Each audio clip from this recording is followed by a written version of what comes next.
konsorsium asal Korea Selatan telah memenangkan lelang pembangunan LRT Bali. Studi kelayakan sudah dimulai dan groundbreaking akan dilakukan pada awal tahun depan. Berikut ini informasi selengkapnya.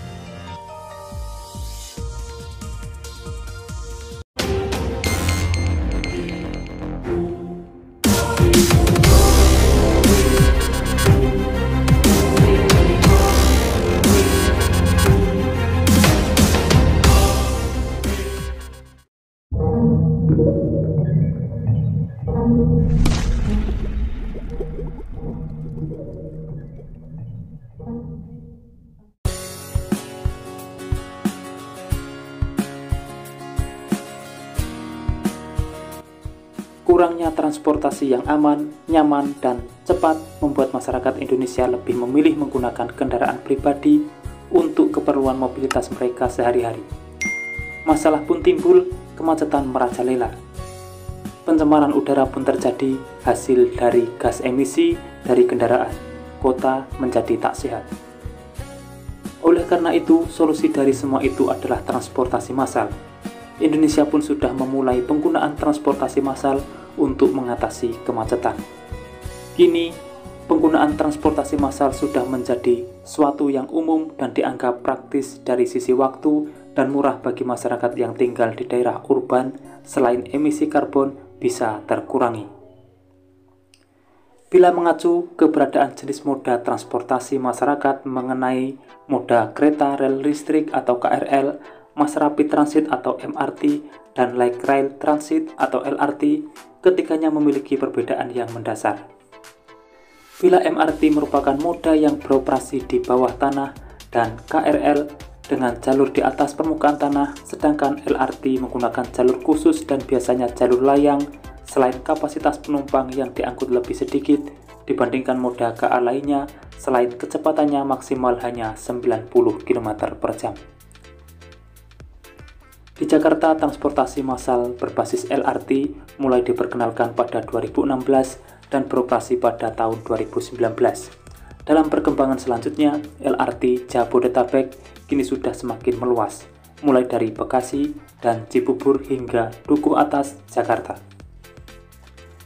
Dengan adanya transportasi yang memadai, mampu meningkatkan nilai ekonomi dari wilayah tersebut sehingga menarik perusahaan asing dalam berinvestasi di Indonesia. Dalam rangka itu, transportasi massal berbasis LRT kini juga akan dikembangkan di beberapa kota besar lainnya, seperti Bandung, Makassar, Surabaya, dan Bali. Kembali ke LRT Bali, rencana pembangunan transportasi massal LRT di Bali kini lebih konkret. Itu tidak terlepas dari adanya pernyataan Menteri Koordinator Bidang Kemaritiman dan Investasi Luhut Binsar Panjaitan berkaitan dengan rencana tersebut.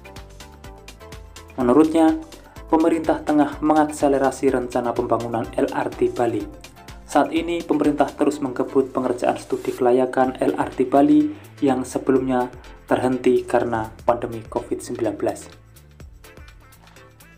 Ia memaparkan, kelanjutan proyek ini menjadi penting mengingat kondisi kepadatan lalu lintas di wilayah Bali. Hal ini juga ditambah dengan potensi pertumbuhan penumpang di Bandara Internasional I Gusti Ngurah Rai, Bali, yang diproyeksi melayani 24 juta penumpang pada 2025 mendatang. Luhut menyebut, LRT Bali rencananya akan dibangun sejauh 20 km dari Bandara I Gusti Ngurah Rai, Bali, melewati beberapa wilayah seperti Canggu, Semanggi, dan Seminyak. Pembangunan LRT di Bali dapat ditargetkan sudah mulai peletakan batu pertama atau groundbreaking pada awal 2024. Pada kesempatan terpisah, Kepala Dinas Perhubungan Pemprov Bali IGW Samsi Gunarta membenarkan rencana peletakan batu pertama atau groundbreaking LRT Bali pada semester 1 2024. Adapun model lintasan yang dipilih pemerintah adalah lintasan bawah tanah alias underground agar dapat mengatasi kepadatan pembangunan. Ketika ditanya perihal investor asing yang menawarkan diri dalam proyek LRT Bali, Luhut mengaku telah berkomunikasi dengan beberapa negara. Menko Luhut menyebut akan menjatuhkan pilihan kepada negara yang mampu menawarkan sumber daya secara cepat, kredibel, serta mengutamakan transfer teknologi. Dan kabar terbaru, sebuah konsorsium asal Korea Selatan dikabarkan telah berhasil memenangkan kontrak untuk studi kelayakan untuk pembangunan LRT Bali.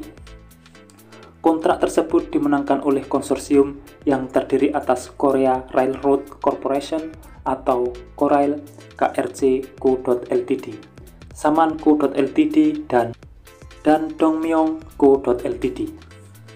Penandatanganan kontrak studi ini disebut telah dilakukan pada Rabu 18 Oktober 2023. Studi kelayakan tersebut dilakukan untuk pembangunan fase pertama LRT Bali yang akan membentang sepanjang 5,3 km dengan 4 stasiun pemberhentian. Rencananya, LRT tersebut akan menghubungkan Bandara Ngurah Rai ke daerah wisata Kuta.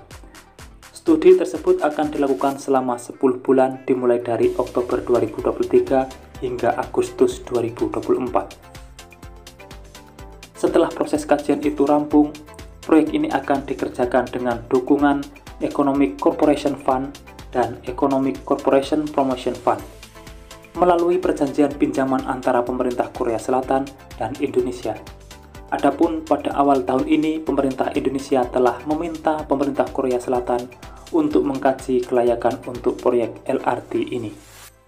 Sementara itu, berdasarkan unggahan pada thread Indonesia di media sosial Reddit yang diakses Kamis 19 Oktober 2023, sejumlah titik yang akan menjadi stasiun pemberhentian LRT Bali diantaranya adalah Bandara Ngurah Rai, Kuta, Pura Desa Adat, Central Park, Sunset Road, dan Seminyak.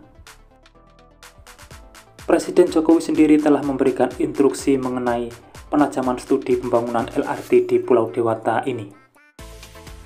Menteri Perhubungan akan segera mengadakan rapat teknis untuk melakukan penajaman studi. Walaupun sebetulnya studi sudah ada, hal ini dilakukan untuk membenahi transportasi massal di Bali yang dinilai sangat bergantung pada pesawat udara. Karena kalau itu tidak dilakukan, maka 2026 bisa stuck 3 jam di bandara saja. Jalur LRT nantinya akan terbentang hingga daerah Seminyak dan Canggu.